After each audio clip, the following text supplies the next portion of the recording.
And welcome back, our 5th conference, Extraordinary People, Extraordinary Care, celebrating all that is marvellous with advancing practice. Yesterday, Navina talked in terms of us standing on the shoulders of giants.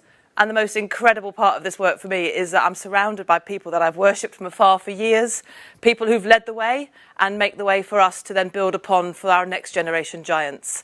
And so it is with the most incredible joy for me to introduce 2 people who are well known to us now. We've worked together now for a long time together. But we have Rob Crouch and we have Kim Manley, who are joining us today to work with us to really think through where we've got to with the consultant practice work. And I think we're at a really important and exciting threshold of that work now becoming a real reality, if that's not English, but you know what I mean. I'm going to introduce both of these wonderful humans. We've got Professor Rob Crouch, who is somebody who keeps trying to retire, but we keep capturing him before he could ever think of going. Most of our work is full of people who have tried and not escaped our clutches. So thank you, Rob, for staying with us. And Rob is a consultant nurse and honorary professor of emergency care at the University Hospital Southampton and a visiting professor at the West of England, at the University of the, I can't read, can I? It's terrible, at the University of the West of England, and is a former deputy director of major trauma at the University Hospital Southampton. And Rob has done everything, been everywhere, driven work that we would never have dreamt of 5 years ago, and incredible thought leader in the work that we are doing. So delighted to have you here, Rob. And Professor Kim Manley, another hero who I sort of worship at very close distance but far enough away. Wonderful to have Kim part of this work. Incredible thought leader for decades in the world of nursing research and for us in the multi-professional space of the consultant development work. And Kim is a professor of practice development of the Impact Research Group in the University of East Anglia. I can't speak. East Anglia. Sorry, Kim. That's all right. And doing lots of different bits of work that are fundamentally impacting upon practice, how we think about multi-professional working, and how we support the development of core skills in our workforce. So fantastic to have you both with us. And I'll see you soon. Thank you. Thank you. Good morning, and it's an enormous privilege to be with you today. Kim and I are delighted to share this platform to just give you really an update on the work that we've been leading for the last couple of years around the multi-professional consultant practice framework, and importantly to tell you about recent developments with the Delphi study and exciting developments for the future of this work going forward. So this is going to be a presentation delivered by both of us, and I'm now going to hand over to Kim, who's very kindly going to lead us through the first part of it. Thank you. Thank you, Rob. It's a real privilege to be here because it's not just about extraordinary people and extraordinary care, it's also about extraordinary impact that everyone is having in very challenging times. It's such a privilege to be part of this social movement, and thank you for inviting us to speak. I'm going to say a little bit about the consultant practice, multi-professional consultant practice framework, capability and impact framework, and I'm going to start off with reminding us with some of the workforce challenges. Now, Nirvana mentioned these on Monday, and so we just need to keep them in our minds all of the time. So why all this work that we're involved with, how it's going to contribute to systems transformation and the workforce development required to meet the health and social care needs of our citizens and communities. The need to retain and grow our staff. We heard from Alison Leary on Monday about the need to support those enhanced practitioners. They're the ones who are managing all the safety issues in our frontline staff, and how we can support career development to improve staff well-being as well as career progression. The need to wrap the capabilities, all of our capabilities, around the citizens' journey and population so that we can enable them to have seamless care that's quality and person-centred, and how we use the workplace as the main resource for learning, developing, improving, knowledge translation, inquiry, and so on. And lastly, the role of collective leaders. We cannot be experts in everything. It's only through working together that we can begin to address all of these workforce and systems challenges, as well as global pandemics that we're all experiencing at the moment. So the framework, the capability framework, the multi-professional capability and impact framework, when you look at that, which is on the HEE website now and has been supported by the crystal with the crystal mark for plain English to try and make the language as accessible as possible, it links to the NHS career framework. And the NHS career framework is what we keep in mind when we understand consultant level practice for all of our professions and advanced level practice at level 7, enhancing practice at level 6. It's the pinnacle of the clinical career framework in all our healthcare professions, and it's important to emphasise that the consultancy role, it's called a consultant practitioner role, but the consultancy role is an internal model. It's not an external business model, it's an internal model that works with all the complexity of the context in which we're working.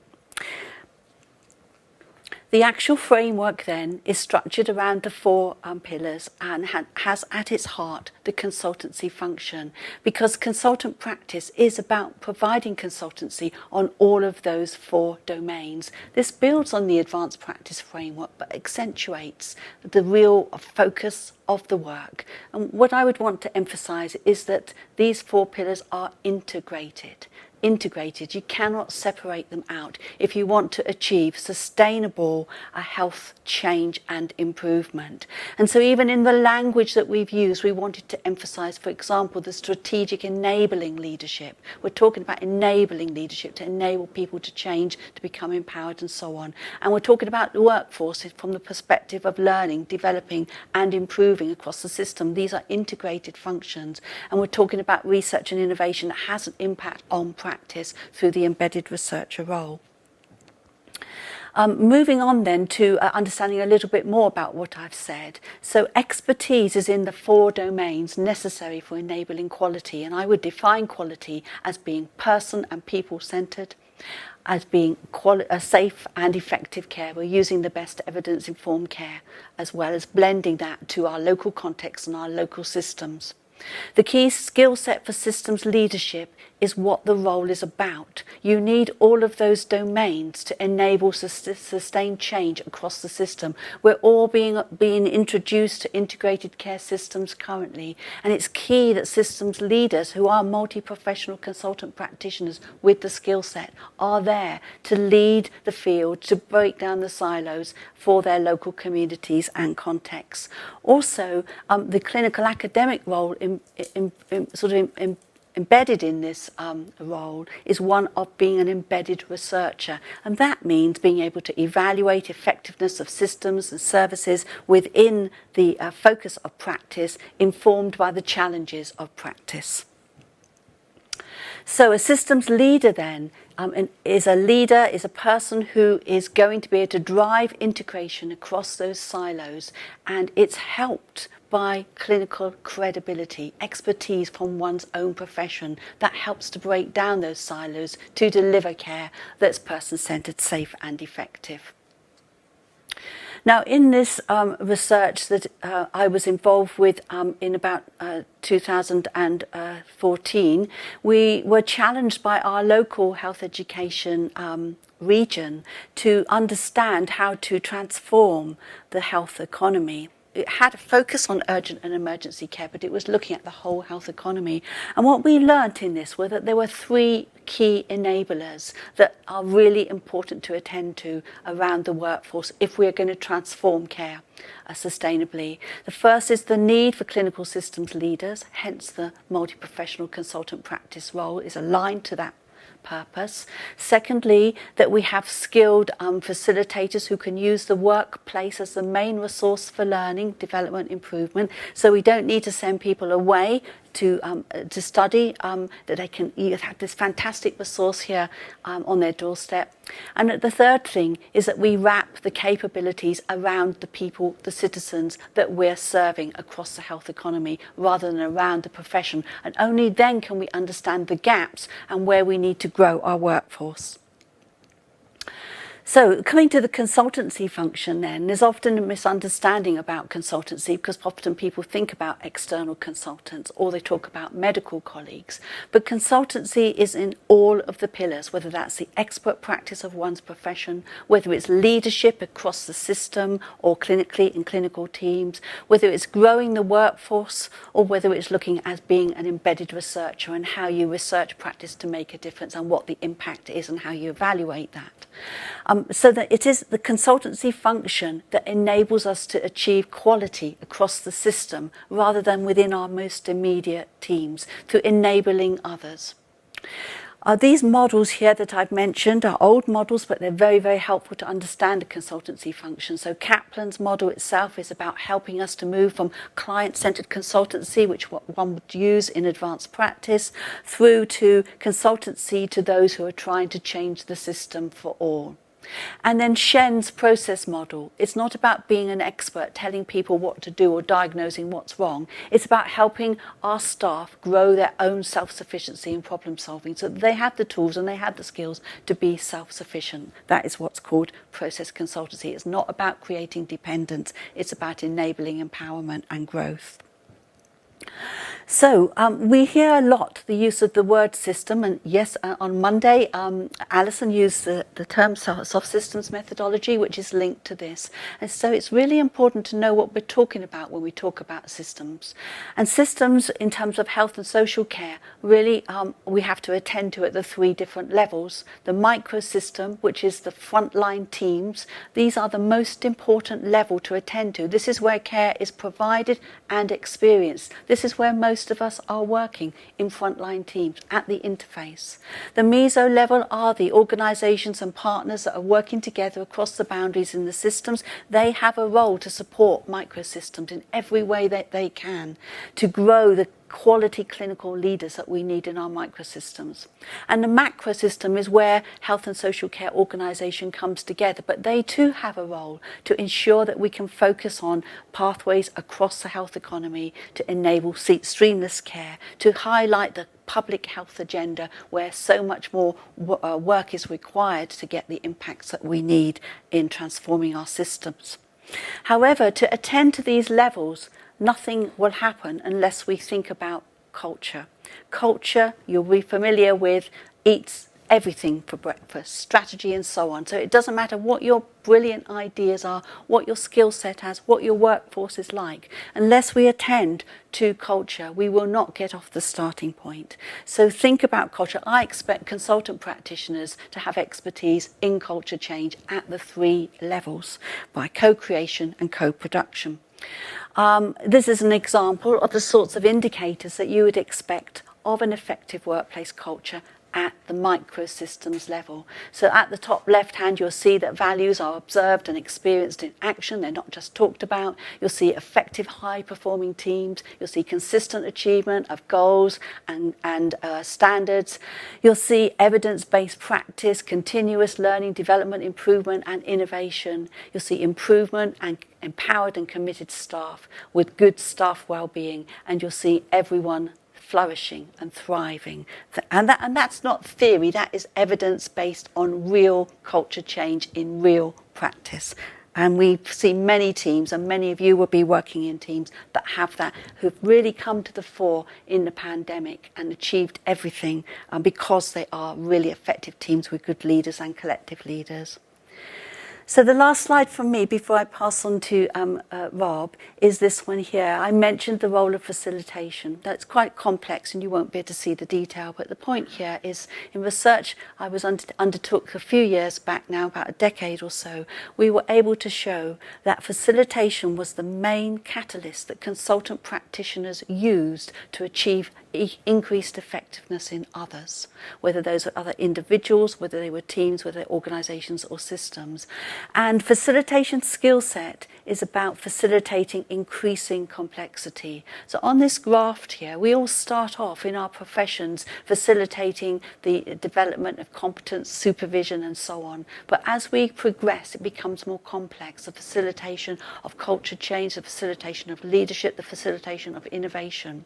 And then on the bottom, horizontal axis, you have the greater complexity of moving from individuals to groups to organisations to systems. And those sorts of boxes there are the sort of programmes that you would expect, the transformation programmes that you would expect to be delivered to support staff to use the workplace as the main resource for learning. So in my previous role as a joint clinical chair, I supported 15 consultant practitioners, and 3 of those led for the organisation on the clinical leadership programmes because of their expertise. They were able to inspire our clinical leaders in all our professions, including medicine, to become really transformational leaders that made a difference to their culture. So at that point, I'm going to hand you over to Rob, who's going to talk about the preparation of consultant practitioners. Thank you. Thank you, Kim. That was a really excellent introduction and background, and I really like that notion of culture eating strategy for breakfast. I think that really is very, very true. And again, lots of the principles that you've talked about in consultant practice, we've really tried to embed in the way that we have been working and developing the consultant practitioner work, really emphasising that co-creation and involving citizens as well in this as we develop this new workforce for the future. So consultant practitioners are clinical systems leaders, and Kim has been very clear in articulating that. And I guess what's been key is thinking for us about how do we prepare people to become consultant practitioners. We've seen the NHS career framework. We know about enhanced level care and advanced level care and consultant level practice. And I guess it's only been in the last real 5 years or so that we've begun to think about how do we effectively develop people to become leaders in these clinical areas of enhanced, advanced and consultant level practice. And so the focus of the work that Kim and I have been leading for the last few years has been on how we actually prepare consultant practitioners to become effective clinical systems leaders in our healthcare system. Well, of course, we always use our past learning to inform the future. And both Kim and I have been involved for more than a decade, nearly 2 decades now, in helping develop aspiring consultant practitioners. And Kim has led incredible work firstly with the RCN and then in Kent. And I've led work within Wessex over the years to try and really develop programs that will help individuals become consultant practitioners for the future. And the learning from that really has been about systems focused. It's been about developing individuals who can work with citizens, that can change culture, that can change practice through those cultural changes as well. At the micro, the meso and macro level, I nearly said macro level there that Kim has referred to earlier on. And the learning from that, we've been able to demonstrate that through work-based learning, through facilitated experiential learning in other environments, you can really take and transform a group of people to enable them to become effective systems leaders and demonstrate impact at that level for individual patients as well as systems, which is really important in this work. So the work that we've been leading is built on past work that we've led to inform the future direction of consultant practice in the UK. We published, and is on the HEE website, the first part of this work last year, which was the presentation of the consultant practitioner impact and capability framework. And as Kim has said, we worked hard to co-create that with key stakeholders. But as we developed that framework, what became increasingly clear was that the framework covered consultant practice from the time that you might become a consultant practitioner to, let's say, 15 to 20 years in role. So we were still left with a challenge as to how do we articulate, how do we demonstrate that time of transition between advanced and consultant level practice, for instance. So working with key stakeholders, we were advised and worked and developed a Delphi study. And the Delphi study was conducted with advanced practitioners, consultant practitioners, those who were involved in those developments across the UK. And the purpose of this framework of the Delphi study really was to try and identify consensus around the specific capabilities and impacts that mark the transition or the threshold between advanced clinical practice and consultant level practice. But also to, within the framework, demonstrate progression. So what are the capabilities and impacts that we would expect to be identifiable at 3 years as a consultant practitioner, for instance? And what are the capabilities and impacts that we'd expect to see between years 3 and year 5 within this framework? So the framework isn't just about when you transition between an advanced practitioner and a consultant practitioner. It really does provide some development within your role as a consultant practitioner too.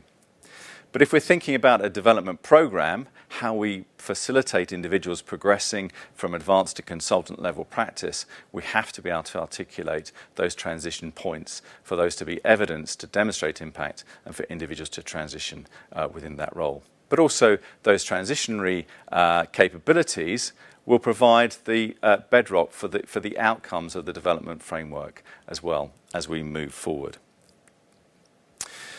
So this Delphi study was conducted last year, finished this year, and in the first phase we had 1,000 respondents across the UK who participated in this. The second phase of the Delphi study was really designed to address any ambiguities and to reach consensus. And we took the overall score as 75% or above for the level to achieve consensus, and this has been used at that level. Consensus has been used in previous published work and Delphi studies as well. We were absolutely delighted with the response to the Delphi study. We used professional bodies to disseminate this, and we used social media as well to help promote the survey as we developed the Delphi study. This is just one capability that is illustrated before you, and it just shows that this was one of the capabilities that individuals within the Delphi study believed was a good transition capability between advanced and consultant level practice. So you would expect someone to be able to demonstrate these behaviours at this level to transition between advanced and consultant level practice. So we will be putting the revised framework up on the HEE website, and the revisions really just identify the transition points within each capabilities and the capabilities that you'd expect at 1 to 3 years and 3 to 5 years as well. So we hope that that will be helpful for people, and it certainly will be used by us as we co-create the next phase of this work, which is the development framework to assist individuals to transition between advanced and consultant level practice. So what were some of the findings from the Delphi study? Well, there were both qualitative and quantitative findings, obviously, through the Delphi study. And I've just used a few quotes to illustrate some of the useful input from the qualitative findings. And you can see here a couple of quotes around individuals about meeting the 4 pillars. And I particularly like the quote number 1, and it just demonstrates the flexibility that you need to have as a leader, as a consultant practitioner, across the 4 pillars of practice. And that it's a rapidly changing and complex system, and the capabilities will be likely to grow with the relationship and networks and teams over time. And the post holders often describe switching or changing focus on specific capabilities and pillars at different times according to the system's priorities. And this degree of flexibility, this degree of integrated working across the pillars is absolutely fundamental at consultant level practice. It's about being able to work in that really grey space and understanding that it's integrating of these pillars.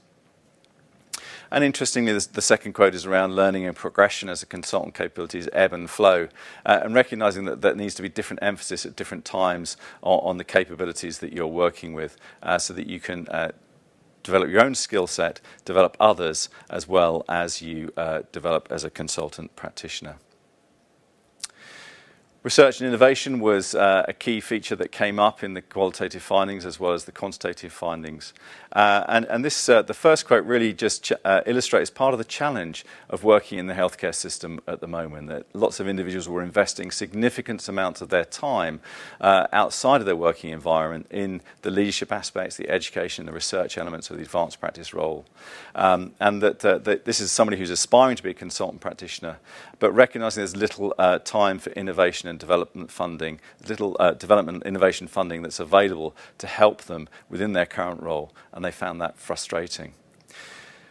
And importantly, the last quote is around actually about development of service and about how we provide expertise for local service systems as consultant practitioners. So these were really useful qualitative findings to help us shape the next phase of the work as well. So some of the insights from the Delphi study were that there was a real strong consensus across the majority of capabilities. The integration of the pillars enables systems to provide quality, not just the individual provider level. And what was really important and very clear in this, and that's why there is an impact framework published with the capability framework, is that we need to demonstrate the impact of the role and better articulate it to commissioners and senior leaders. And I think there's been evidence all the way through that consultant practitioners are often poor at, if you like, promoting the work and evidencing the work that they've been involved with, although it has significant impact. Similar to work, I think that Professor Joy Conway has been leading with the advanced practice work. Research was one of the weakest areas, and what became very clear through this is that actually we should be thinking about the embedded researcher and focusing on the embedded researcher. There's been a tremendous interest and development around clinical academic careers over the last decade as well, which is incredibly welcome, speaking as a clinical academic. But what I think is very clear is that within the advanced advanced framework and consultant practitioner framework, the notion of the embedded researcher is absolutely key. And in terms of clinical academic career frameworks, we should be thinking about how we develop embedded researchers to really facilitate clinical practice development through answering clinical practice, real-world clinical questions that arise in clinical practice. And the workforce development has become a key focus. And again, within the Delphi study, it was very clear that the workplace is the place where most of the learning should and does occur. So what are the next steps? It was very clear through the Delphi study that we can identify the transition points between advanced and consultant level practice. But now we have to think about how we provide a framework to allow individuals to transition between advanced and consultant level practice. And I'm delighted that we will be beginning this work of co-creation of a development framework with three groups that we've been identified as we've been working with HEE. And the three groups that we'll initially be working with are cancer care, learning disabilities, and MSK. This is really exciting because all of these three domains are domains that cross the primary and the secondary care systems. They involve multi-professionals, they are multidisciplinary in nature, and they have very discrete focuses as well. So we're delighted to be working with these three groups as we co-create the development framework. And importantly, within these groups, they have great citizens' engagement as well. So this isn't just about professional development, it's about working with citizens to understand what their needs and demands are within these areas. So how are we going to do that? So we will be working with these three areas, and we will be setting up a series of workshops to begin with the individual specialty areas to identify what they believe to be the development opportunities for the core domains that we have identified within the consultant capability and impact framework. And I say that carefully because we've recognised that the expert practice domain very much is specific to a specialty or specific to an area of clinical practice. And it wouldn't be feasible to have a development framework that was nationally available for the expert practice domain. That really is up to the individual professional area or focus. But certainly in the other domains, it is possible to have a generic development framework where individuals can look at the opportunities that they need to take and to develop their level of practice. So we'll be using workshops with these individual groups, first of all, to identify what they believe to be the development needs and the development framework to help them to transition from advanced to consultant level practice. We will then do some analysis work to look at the common themes across those frameworks that are presented. And when we have done that development work, we will then move on to the next stage, which will be a stage of engagement with the professional body, consultation, and other professional areas as well, with a series of co-creation workshops to help us identify what this framework is. That we then believe will lead us to a draft development framework that we can present for further consultation.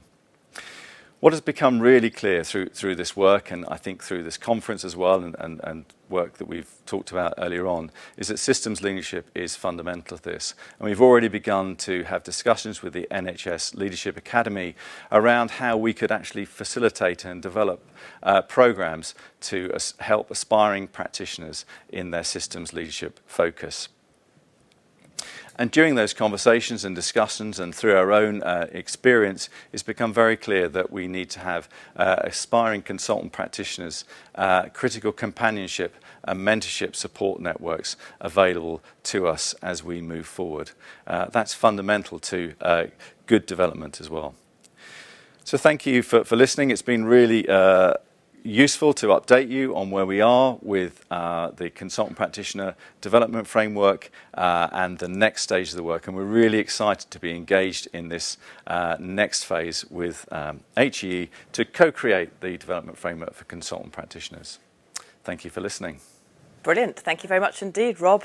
I've just put a tweet out that's made people giggle, I think, on the basis of standing on the shoulders of giants. But, clearly we are, not standing on your shoulders, Rob. So you're quite safe. So please don't worry about that. So the magic of what I've just seen play through here is you living those values of the work, which is research-driven co-production. First question, Navina did challenge us very, very strongly on Monday about inclusivity. How inclusive is the work that you've done? Rob, I'll come to you first and I'll come to you. Thank you. I think that's a really good challenge, and we have tried to be as inclusive as possible, but that can always be improved. And I think moving forward we need to ensure that there's much better citizens engagement with this process as we co-create the framework. Sometimes consultant level practice is poorly understood within clinical practice and within systems. So again, that's part of that engagement process. And Kim, with the professions, how inclusive have we been across the huge diversity of our professional groups? Well, I think we've been incredibly inclusive, challenging as it is in terms of AHPs because of the number of different variations, but we've tried to be as inclusive as possible, and we would always want to include people in the future. And I think it's fair to say, although our intention has always been to be inclusive, it's important to have the systems in place that enable that, so that you're not being tokenistic, and actually the systems are now getting in place, and we're getting some really brilliant citizen senates who are working with our professions across our community. So there's no excuse for us not to be as inclusive as possible all the time. And I think we have to remember too to be inclusive about our students and attracting those new people from school into our professions as well, and accessing those hard to reach groups. We need to be very motivated to get to those as well. Wonderful. I remember the days when you were doing the rounds of all the professional bodies. You've been everywhere. You talked to anybody. So I have to say, from inclusivity, from my outsider perspective, I think you've done the most incredibly inclusive. As you say, the systems haven't been set up, but I think what we've learned through the work that you've done is how possible it is, but actually how much more we could do in that space. Yeah, and we can always improve. One day we'll have done it. So, question in from colleagues out in service is there a national definition of what it means to be a consultant? I'll come to Kim and then to Rob. We haven't articulated as a definition, but it wouldn't be difficult to do that, because you would just say that a consultant practitioner was drawing on their expertise in all the pillars and well as consultancy to deliver on person-centred, safe and effective care and quality services across the systems at every level. There's a very impromptu definition. Excellent. There. We can generate one. Something You heard like it that. here first. We'll play it back on record, write it down, and it'll be on the website by the end of the week. It could be better than that, but just off the top of my head, I would define it in that way. I think that's really helpful, because actually as we talk about inclusivity and as we talk about dissemination of this work as well, we will be working with the HEE to update the web pages around consultant practice level, so that will be a really useful thing to have on there as a central definition as we move forward as well. So thank you. Brilliant. Okay, next question. We've talked a lot about professional identity and valuing the fact that I'm a physiotherapist, you're both nurses, we're all passionate about what we are. How do we preserve professional identity within roles that become increasingly about the pathway and about the needs of a population? What's our thinking in that space? Rob, I'll come to you first. Yeah, I don't think you really ever lose your professional identity, even though you may be working in a role that is across a system. And I think what we've always tried to emphasise is that each profession brings something really quite special to those particular roles. So within my own department, I have a valued colleague, Els Freshwater, who's a consultant paramedic. We work differently. We bring different things, but we achieve the same outcome often. And it's celebrating that difference is also really important in this work. So I don't think we're losing that professional identity at all. I just think we need to recognise what each profession offers in sometimes what are seen as generic roles. But I don't think they are generic roles. They really are a professional acting in that capacity, and they bring their own professionalism and their own professional identity to that as well. So I don't think we're losing it. I just think we don't perhaps articulate it enough. Yeah, perhaps need to champion it more. Yeah. I think I'd like to focus on what we share, and what we share is a shared purpose and shared values about wanting to provide quality care, health and social care that's integrated. But I think each profession brings something really special, and it's about focusing on what is common ground as well as what each of us brings to make sure that the whole is more than the sum of the parts. And I think that includes all of our professions, including medicine as well. And the more transparent we are about what we bring, the better the system will work. Absolutely. So probably my final question, but there might be time for another one, is if I was a consultant in practice at the moment, what do I do with the framework? What do I do with the work you're doing? Do I feel threatened by it? Do I throw myself in with gusto? What do I do? No, I think actually the work could... So I would have liked this sort of 5 or 10 years ago for my own practice, because Me too. The impact framework in particularly gives you an opportunity to articulate and surface and demonstrate the work that you're doing. So I think it's helpful. I think it can be useful for existing consultant practitioners in their personal development plans and personal development reviews. They can surface and demonstrate the impact of their roles, and also can help signal them to areas where they might want to develop as well. I think recognising that we're all developing all of the time, and even within the consultant practitioner role, there's massive scope for development, and the framework can provide a guide for that as well. So I don't think it's a threat. I think it's an enabling tool. So it's developmental, perhaps? Absolutely, yeah. Brilliant. Yeah, it's developmental, but it's also political in the sense that we have to influence our commissioners to take on these roles. They have such phenomenal potential. So one way we can do that is to use the framework, as Rob suggested, to look at the impact that we are currently having at each of those levels, and use that to argue for these roles. And the fact that the clinical expertise is so powerful in enabling systems leaders to really break down those barriers. So we're very advantaged if we have clinical expertise in helping us to really achieve that aim and ambition. Fantastic, absolutely. So people, you have a consultant framework. If you're a very experienced ACP and you're thinking I could do more here, I'm working really to the top of my scope, use your consultant framework to work out how you move yourself into that space and to have some really courageous conversations, Kim, Yes. about what the art of the possible might be for that. Yes, and that means being very challenging as well in a system that does not recognise the leadership role that these consultants have and the expertise that they have. We need that at the fore of decision making. We need that at the fore of strategy. And that's a challenge, yes. I think importantly it's about not being shy about the work that you're doing as well. And I think sometimes we are reluctant to surface the work that we're doing, or to own it, or to champion it. And I think the framework, again, helps us to do that. So we need to be bolder in articulating the contribution that we make as well.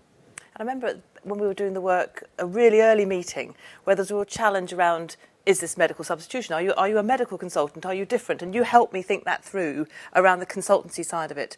Where's that thinking got in how we're articulating the narrative around the fact that, I'm not going to be doing the stroke consultant on call, doing the thrombolysis. Actually, I might be, but I'm not in this instance because I'm a rehabilitationist and I'm doing other aspects of the work. It's really helping our commissioners and those who have the influence to understand the integration of those roles, and what you deliver is not just about expert practice. If you want to make the expert practice standards a reality, you have to draw on the other skill sets to do that across communities. So for me, it's that. And the emphasis, I think, is on doing things differently in a workforce that's different for the future. Not the notion of substitution, but actually thinking about what workforce do we need for the future? Who is best to deliver that? How can we deliver that?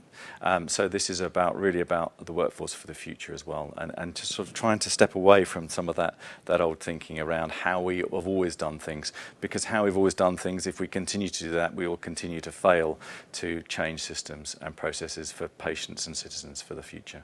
Brilliant. So we're retaining our talent. Absolutely. But rethinking, transforming, and reimagining exactly what we can do with the population health need we have. Yeah. We deliver it in a new and modern way with a modern team. Yes. And giving us a proper career framework. Your point about people wanting to come into our professions, isn't it, Kim? It is. I can look ahead and see, I could go somewhere really exciting. Yes, yeah. I mean, we have a tremendous challenge, don't we, in terms of recruiting and retaining our staff currently. And as we heard from Alison yesterday, we're losing people through bucket holes. We need to be able to create the right culture that values and celebrates and grows them in our own workplaces.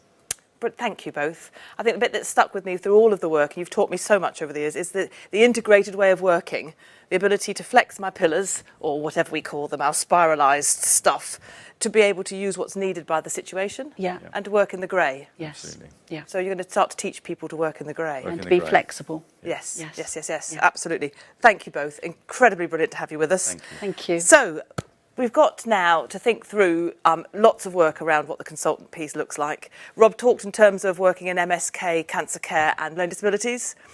The cancer care area and the MSK area is really quite well established with some good understanding. Clearly lots of work to do. But the learning disability space is really interesting and I think quite challenging for us in being able to show the world. We can see the potential, can't we, Rob? We can see the incredible opportunity. But actually it's about making sure we can get to the people for whom an opportunity to step into a consultant space would be possible. So my plea to you is to, in your environments where you have got incredible clinicians across the professions, we've got incredible consultants who are pharmacists, allied health professionals, nurses, working in this space, and the other professions. So please, if you've got people who fit the bill of being an almost cooked consultant or a current consultant, we would really, really love to hear from them. So if you could potentially let us have that information, clearly with their permission, we would be really grateful, because I think, Rob, we're trying to get to the right community, aren't we? And our risk is that we don't get to the right community, we get to the usual suspects. So is that okay? And if you want to be included, then please contact us, because that's again, we really don't want to miss people. That's really important for us. Fantastic. So we have an email address which is advancedpractice@he.nhs.uk, or you can direct message me on Twitter. Get us those informations. That's terrible English. I really am struggling today. So, right then, we are now moving on to our next session.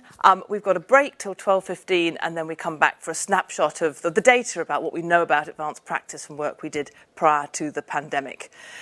Just to say that this time last week, on Monday, we were trending on Twitter at number 5. I just point out that we're not today, but we have been trumped by the magic which is Remembrance Day. So please don't let that stop your Twitter activity going. There's been a fantastic sharing of the learning, which I think is so helpful to colleagues and so valued by colleagues who are other places doing other things at the moment. So thank you very much indeed. Enjoy your break, and we'll see you very soon.